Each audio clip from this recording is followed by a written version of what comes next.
Hi, it's Lindsay. Welcome back to The Wandering Reader. Today I thought I'd do a little bit of a different video. You guys may have seen some of the try chapter tags that are going around on BookTube at the moment.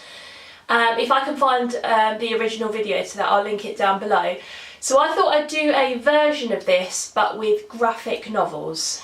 Now, I've never really been into graphic novels. I've never read a graphic novel before. And watching lots of other people's channels, graphic novels seem to be really popular on BookTube. They seem to be a format of book that people really enjoy reading. So I thought what I would do is order a few from my local library and try a few out during the course of this video and see whether I enjoy reading them, see whether I enjoy the format of this particular kind of book, and perhaps at the end of the video decide to try a few more out or whatever it might be.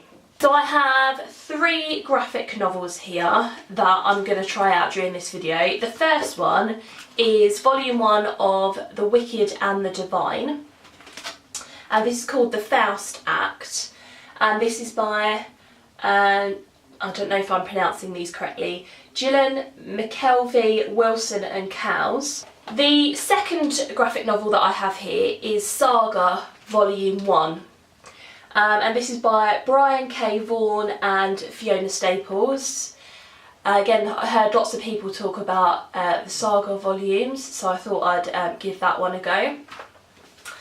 And then the third graphic novel I have here is something a little bit different. It's called Through the Woods, stories by Emily Carroll. And there are, I believe, 5 short stories in here, but in the form of a graphic novel.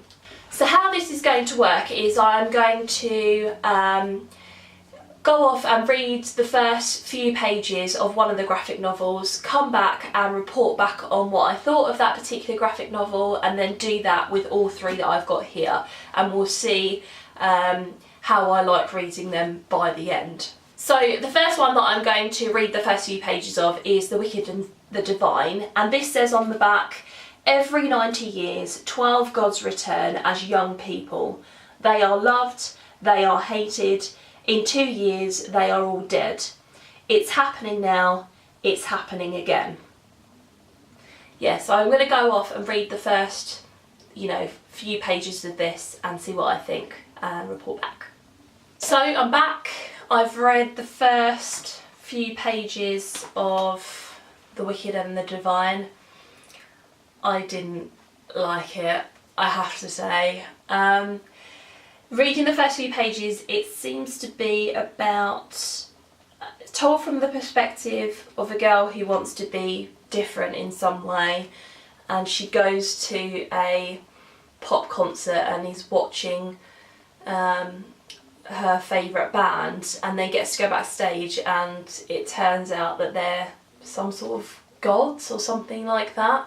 And then they do various things and stuff, and there's a point where one of them blows up a judge, so his head gets blown off. I just found it very strange, very confusing, and a little bit pointless. I just didn't get it.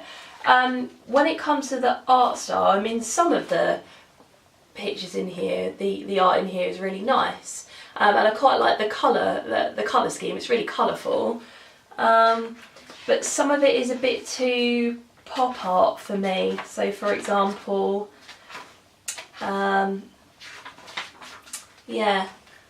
this picture here, just I don't think it's for me. So I gave it a go. That's a no, I won't be continuing with that one.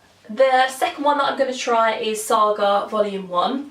So this says on the back, from award-winning writer Brian K. Vaughan and critically acclaimed artist Fiona Staples, Saga is the sweeping tale of one young family fighting to find their place in the universe.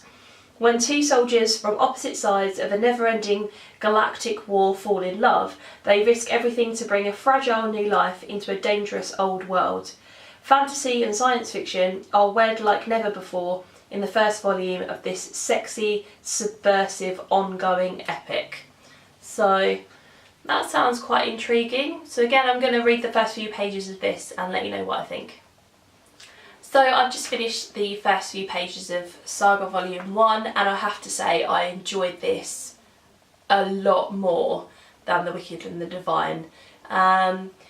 This was funny, I liked the storyline, I was invested in the characters, the main characters and their relationship.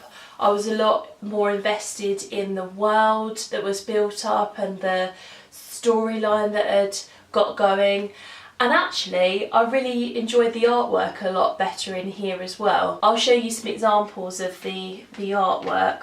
I've got a bit of a battered copy. This is a library copy, and there are some pages that are hanging out and things like that. But for example, you know, here are some examples of the artwork. It's a lot more sort of urban. Is that a word to describe the artwork? Yeah, it's a lot more sort of gritty, but it goes really well with the storyline. And you've got a lot of dialogue in here like you would expect, but there are moments of narrative as well, which I really liked. Like I said, I like the humour in here. There is some swearing in here and things like that, but there are some jokes made between the main characters that were quite funny. I laughed out loud a couple of times. I wouldn't recommend this to a younger reader. There's some references to sex in here.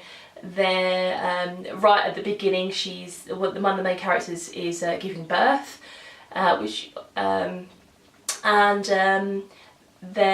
some more graphic artwork in here, so there's some nudity and things like that. So perhaps not advisable for a younger reader, but I actually really liked it, so I am definitely going to continue reading the whole of that volume. Okay, and then the last graphic novel that I've got is Through the Woods Stories by Emily Carroll. And this says on the back, "Come take a walk in the woods and see what awaits you there." From the macabre imagination of award-winning comic creator Emily Carroll, 5 mysterious and chilling stories which follow journeys into and out of the eerie abyss. Really like the front cover of this. I think the colours that are used on here are gorgeous. So the first story in here, let's just flick through, is called Our Neighbour's House. So I'm going to give that one a go and see what I think. So finally I read the first few pages of Through the Woods. I read the first story, but there's also an introduction, which is a few pages at the beginning, which actually was a nice little introduction to the 5 stories. And I'm actually going to read it to you because I think it kind of sums up quite nicely what they're going for with this graphic novel, or these graphic short stories. It says, "When I was little, I used to read before I slept at night, and I read by the light of a lamp clipped to my headboard. Stark white and bright against the darkness of my room. I dreaded turning it off. What if I reached out just past the edge of the bed and something waiting there grabbed me and pulled me down into the dark?"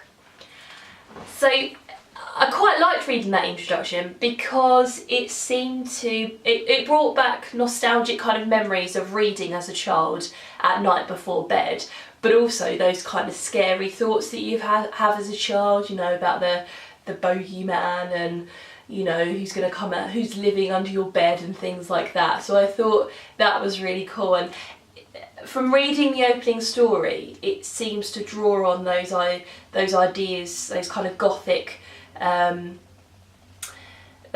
ideas of being scared of things at night and things like that. So the first story was called Our Neighbour's House, and was about 3 sisters who were left on their own for a few days and kind of what happened to them.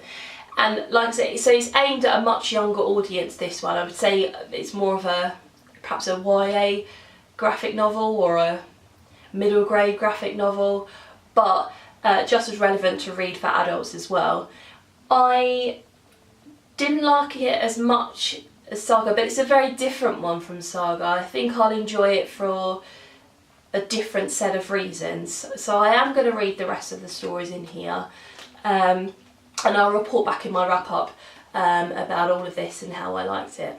So 2 out of 3 of these I really enjoyed, and I'm going to continue reading in January and give you my thoughts on them in my January wrap up. So I think that was a successful experiment for me for graphic novels, having not read any before. Didn't like one of them but liked the other 2, and will be continuing those and perhaps diving into a few other graphic novels. I'd like to know your recommendations. What other graphic novels should I pick up? Based on, you know, the ones that I liked, which other ones do you think I'd enjoy as well? I'd love to know what you guys think. So leave me a comment down below with your graphic novel recommendations. Thank you very much for watching, and I will see you in my next video. Bye!